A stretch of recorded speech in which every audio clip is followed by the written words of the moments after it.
You ever walk into a place and instantly feel like you're not wanted? Like the air shifts, the smiles disappear, and suddenly you're a problem just for breathing the same air? That's exactly what happened to me that Saturday. It was a crisp morning, just shy of 10 a.m., and I was in a good mood. I had just gotten a raise at work, and I figured, why not treat myself to something nice? I've been eyeing this old-school diner about 15 minutes from my apartment. Carson's Classic Eats, neon sign, black and white tiles, the kind of place that screams best pancakes in town on every food blog. So I pull up in my Camry, nothing fancy, just me in jeans and a clean hoodie. I step out, stretch a little, and head inside. But the second I open that door, the chatter stops. Not completely, but just enough to notice. A waitress looks up from her notepad, pauses. The old couple by the window glance at each other. Some guy in a flannel shirt sips his coffee without taking his eyes off me. I try to ignore it. Maybe I'm imagining things. I take a seat at the counter, smiling politely at the lady behind it. She doesn't smile back. Coffee, please, I say. She stares at me. You sure you're in the right place, sweetheart? I blink. Yeah, pretty sure. She shrugs and walks away without another word. Now, I'm not one to jump to conclusions. Maybe she's just having a bad day. Maybe her dog died or something. 5 minutes go by. Then 10. Still no coffee. Meanwhile, two white guys come in. One's got a baseball cap, the other's wearing a stained work shirt. They sit down right next to me. Boom, coffee in 2 minutes. They get menus, smiles, jokes. Me? Still nothing. I clear my throat. Excuse me? I ordered coffee like 15 minutes ago. The waitress glances over, then yells to the kitchen, "Hey, Rick, we got a problem up front." A frown. A problem? Rick, some big, balding man in a grease-stained apron, comes storming out. He looks at me like I just keyed his truck. "You bothering my staff?" he asks, crossing his arms. "What?" "No, I'm just waiting for my coffee." He leans in, low voice now. "We don't serve troublemakers. You should probably leave." That's when I feel it, that slow, simmering heat in my chest. Not rage. Not yet. But that tight feeling. That here we go again feeling. I glance around. Everyone's pretending not to look, but they're all listening. And they know exactly what this is. So I say it, quietly. "Is this because I'm black?" Rick doesn't flinch. "It's because we don't serve people who make our customers uncomfortable." "But I haven't done anything." "Exactly," he snaps. "You people always think playing the victim gets you what you want." "Not here. You people." There it was. I get up slowly, heart pounding, jaw tight. I want to yell, flip a table, say something that'll make the news. But I don't. I just nod. "Okay," I say. "Okay." And I walk out. But what Rick didn't know, that wasn't the end of it. See, I don't take that kind of thing lying down. I'm not my grandfather. I don't march and sing and hope people change. No, I show them why they never should have messed with me. Because what Carson's Classic Eats didn't know is that I had connections. And over the next few days, I was going to use every single one of them. The second I stepped out of that diner, I knew I wasn't just going to let it slide. No, not this time. I sat in my car for a few minutes, hands gripping the wheel, replaying everything. The waitress's smug face.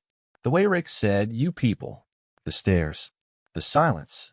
That little invisible courtroom they held in their heads, where I was always guilty just for existing. I took a breath, pulled out my phone, and hit record. Saturday morning. Carson's Classic Eats. Refused service because I'm black. They said I made the customers uncomfortable. I sat there quiet for 15 minutes. No coffee. Nothing. Meanwhile, white customers got full service right next to me. I posted it to my socials. Nothing dramatic, just facts. No hashtags, no edits. Just the truth. By the time I got home, my phone was already lighting up. But social media wasn't my only card. See, I'm not just some random dude with a phone. I work in communications. Been in PR for 5 years. And I know how to tell a story. I know who to send it to. Which journalists actually care. Which lawyers are hungry. And which city council members like to make noise when an election's coming up. So I started making calls. First, my boy Darian, civil rights attorney. Young, sharp, black, and always ready for a fight. You said the owner used the words, "you people," he asked. Verbatim. And no one served you? No. I sat there invisible. He let out a low whistle. That's open and shut. Especially if we can prove it's a pattern. Oh, and that's where it gets real interesting. Because as soon as I posted the video, people started sliding into my DMs, dozens. Then hundreds. That place is racist AF. They treated my dad like garbage. My Latina wife went in alone and got harassed by the cook. There were stories, screenshots, Yelp reviews that mysteriously vanished. Even a woman who used to work there hit me up anonymously. They told me not to seat black customers near the windows. Said it hurt the aesthetic. The aesthetic? Man, Darian's eyes lit up when I showed him all of it. This is gold. They've been hiding this for years. Let's make it public. Meanwhile, the video was doing numbers. 10,000 views by midnight. Then 20. Local bloggers picked it up. One even added dramatic music and a slow zoom on Rick's face from the diner's own website. By the next morning, news crews were hitting me up. But here's the thing, I didn't want this to be just another viral moment. I wanted consequences. So I made one more call. The nuclear option. My cousin Jada. She's not a lawyer. Not a journalist. But she runs one of the biggest black-owned food blogs in the state. Hundreds of thousands of followers. When she posts, restaurants listen. I texted her, "Got a story for you. You're going to want to see this." She called me in 5 minutes. I've been waiting to expose that place. Say less. And just like that, the match hit gasoline. By the next afternoon, Carson's Classic Eats was trending. But not for pancakes. The headline: Black man refused service at local diner. Owner caught using racist slurs. They try to go private. Shut down their Yelp. Turn off comments. Didn't matter. We weren't done. Because while the internet was raging, I had a little surprise planned for the inside. Let's just say Rick didn't know that one of his own staff had flipped. And the next time I walked into Carson's, I wasn't alone. And I wasn't there to eat. By Monday, the whole city was talking about Carson's Classic Eats. But I wasn't watching the news. I was planning something else. See, this wasn't just about exposing racism anymore. This was about making sure that people like Rick and every smug-faced waitress who thinks they could treat someone like trash and get away with it felt it. And I had the perfect plan. First step, get inside. That's where Tina came in. You remember how I said someone from the staff contacted me? Yeah. Turns out, one of the servers, young white girl, maybe 22, had been watching everything unfold online. She sent me a DM. I don't want to be part of this anymore. If you need proof, I've got it. I've seen everything. I didn't trust her at first, but we met at a cafe 2 blocks away. She came in, hands shaking, eyes darting around like someone was going to follow her. "I'm sorry," she said before I could even speak. I should have said something sooner. I needed the job. I nodded. I get it. But you're ready now. She pulled out her phone. Recordings. Photos. Texts from Rick. Group chats between employees with jokes I won't even repeat here. The kind that make your stomach turn. She even had a copy of the employee manual. And guess what was in there? An actual line that said, "Seat priority given to customers who reflect the community image." Community image, huh? We added it to the legal file. Then came the real move. Tuesday morning. Me, Darian, Tina, and a local news crew pulled up outside Carson's at 9:55 a.m. sharp. I wasn't there to cause a scene, but I wanted them to see me walk in calm, confident, unbothered. The same way they expect them to walk in and be respected. Rick was behind the counter, arms crossed. Same look as before, like I was tracking mud on his floors. "You again," he grunted. I smiled. "Just came for some breakfast." He opened his mouth, but then he noticed the camera crew behind the glass. Boom. Panic. He tried to wave it off. "We're closed for maintenance." "No, you're not," Tina said, stepping in beside me. "You opened 5 minutes ago." Like always, Rick's face went pale. She turned toward the news crew. "I used to work here, and I have a lot to say. Now everyone was watching. Cars slowed down. People pulled out phones. The story had been simmering, but now it was boiling over. Rick lunged for the door. "You can't film in here." Darian pulled out a folded document from his coat pocket. "Actually, yes, we can. You're a public-facing business. Also, this is your notice. You're being sued." Rick snatched the paper, looked at the header, and turned red. Discrimination. Civil rights violations. Damages. You name it. And then came the knockout punch. Tina said, loud enough for the camera, "Rick told us not to serve black customers if there were too many white families in the building. Said it would scare them off. I was told to move a black mother and her son to the back of the diner so they wouldn't be seen from the window." Silence. Even the kitchen stopped clattering. Rick looked like he might throw something. But he didn't. Because in that moment, he knew. It was over. The video aired that night. News stations ran with it. Carson's Yelp rating, gone. Facebook, bombarded. People started protesting outside the diner every morning. Sponsors pulled out. Food suppliers canceled contracts. But I still wasn't done. Because exposing the truth was just step one.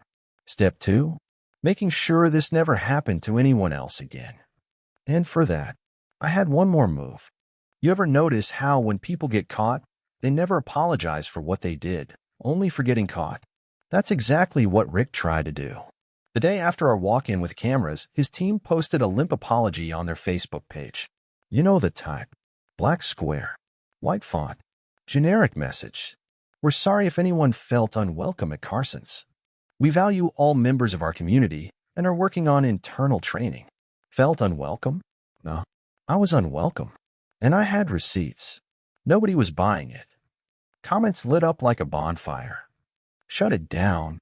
You had years to fix this. Too little, too late." But Rick wasn't done being stupid. A few days later, he went on some local AM radio station trying to spin the story.